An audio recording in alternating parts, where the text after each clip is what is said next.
Hi everyone, today we got the gap up and a little bit of a gap fill, a little bit of a fall here. Not everything we wanted to see, but let's take a look at all of the charts and see if we can figure out what's going on underneath the hood. Do me a quick favor and like and subscribe and watch the video till the end to help out the channel, and let's get started. In news today, we got a government shutdown coming. They say usually these have very little impact, but they say maybe it's different this time. Definitely interesting to see what this impact is going to have. Like it says, usually there's not a lot of impacts. The government does employ a lot of people, so it could have a tiny blip in the broader economy, but usually it's very limited, especially if it's a short shutdown and they kind of solve it fairly quickly. But it seems like we're pretty well likely to get a shutdown. There's a lot of talk around healthcare, not exactly sure what the talking points are in terms of what both sides want for healthcare, but it seems like they are pretty well separated. They say economic impacts about 0.1% off of gross domestic product for the week. Again, that's about a short. So if you have them shut down for about 30 days, then you can kind of do a little bit of math there. But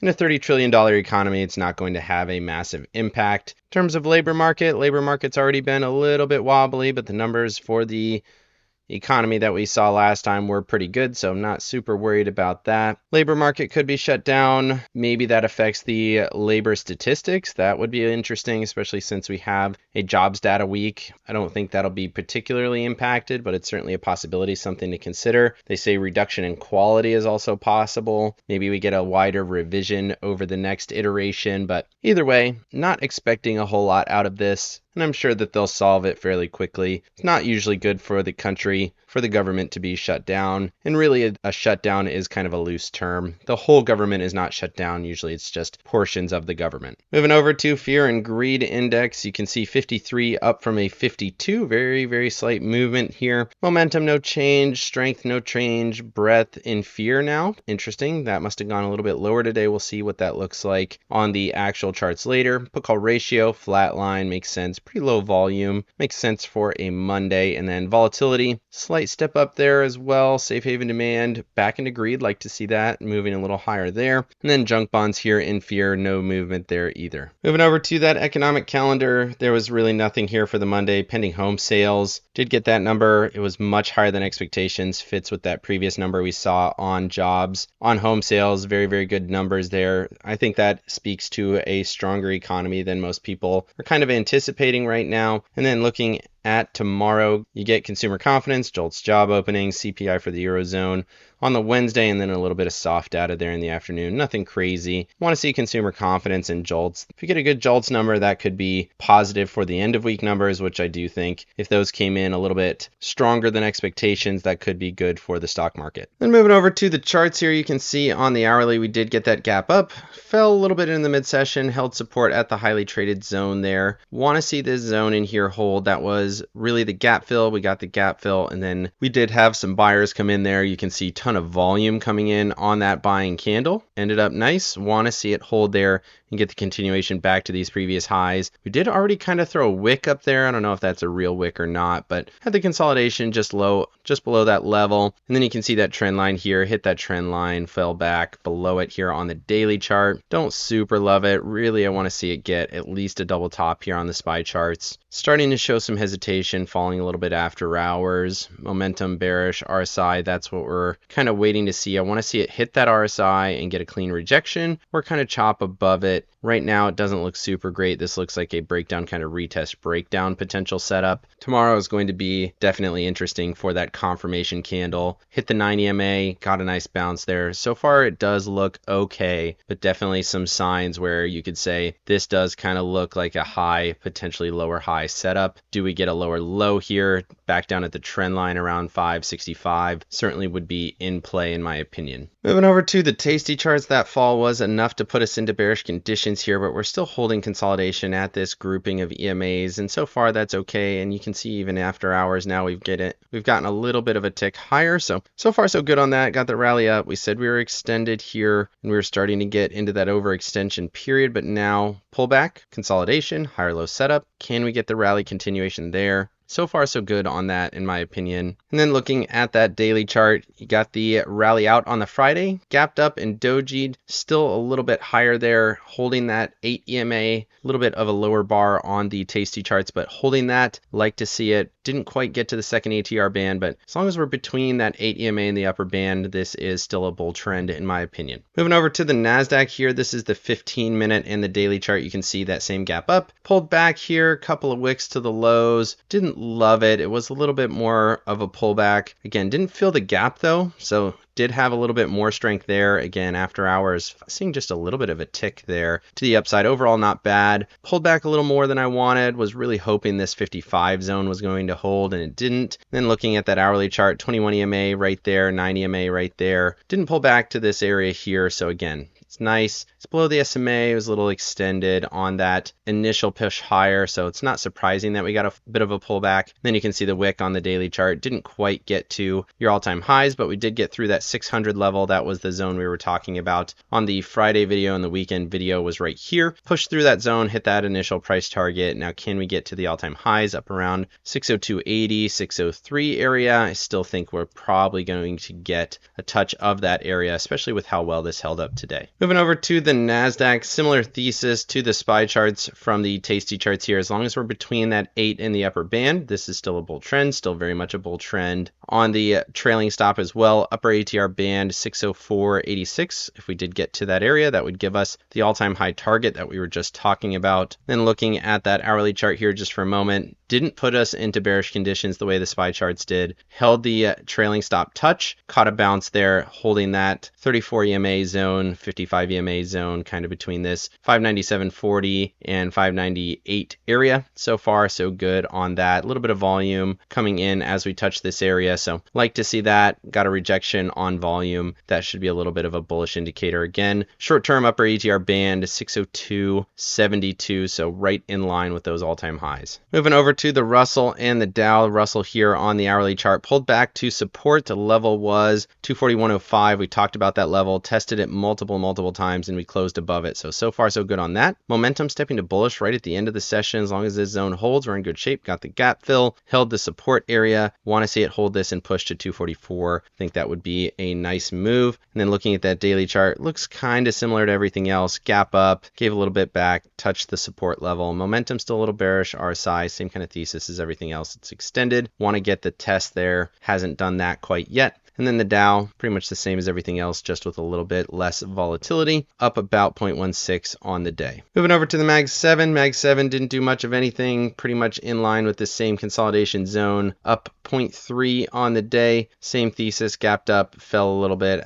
down a little bit after hours. It's just below the 9 EMA. Momentum bearish, RSI still struggling below the SMA here. Might see this pull back a little bit more. Big wicks in both directions. Realistically, I want this to push, get at least a topping pattern around this 377 area. Came up just a little bit short of that. Want to see it get to that zone, and then we'll see, does it reject? Does it push through to higher highs? That is the big question. Moving over to Apple and Microsoft. Apple basically unchanged, down 0.5%, still above the trend line. So structurally, no change to the last 4 days of trading. It's above the trend line, still very bullish, still a little bit extended. Microsoft, on the other hand, did look pretty good today, up about 0.61. It's above this trend line here. We came in, retested the structure, holding a low, higher low here with a high, potentially higher high coming around that kind of 526 area might be in play. Microsoft looks a little bit better now today than it did over the last week or 2 weeks. I thought this might fall to this area and kind of consolidate sideways, but it seems to be finding a little bit of momentum to the upside. Maybe Microsoft has a little bit more in it tomorrow. Moving over to Tesla and NVDA. Tesla was up about 0.5%. Still think this can go to the trend line here around 488 or so. Everything continues to look good on Tesla. It's a little bit volatile of a stock. You kind of have to be locked in for this one, but still think this can go. It's held up really well in this previous consolidation after being really extended. It's holding well, very small pullback. And then looking at NVIDIA, I was watching this one in the chat today, wanted to see it get above the level 183.97 is the big level, 184 basically. If it can get above that and push, then you're at all-time highs and looking for a breakout, potentially to that big 200 level would be interesting. Big psychological level of 200 seemingly in play.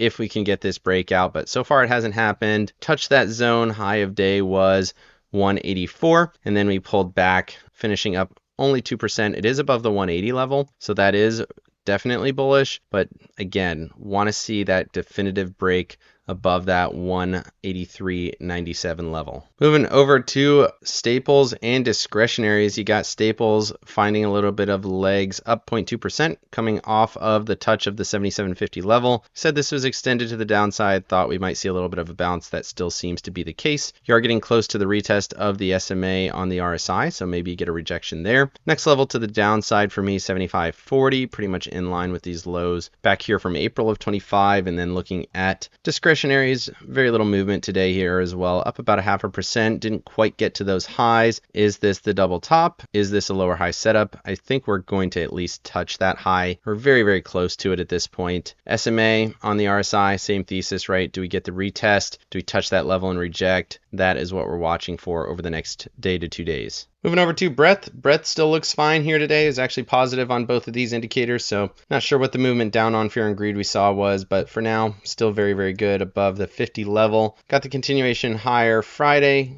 continuation here higher into the Monday. Momentum stepping to bullish on the 20-day. So still looking for a little bit more upswing there. 50-day back above the 52.81 level. Got there on the Friday, held that here today. As long as we continue to push here, should be in good shape. Still looks like a nice base. Want to see this rally. The wider formation, consolidation kind of dipped low here. Don't love it, but so far this kind of looks like buyers coming in.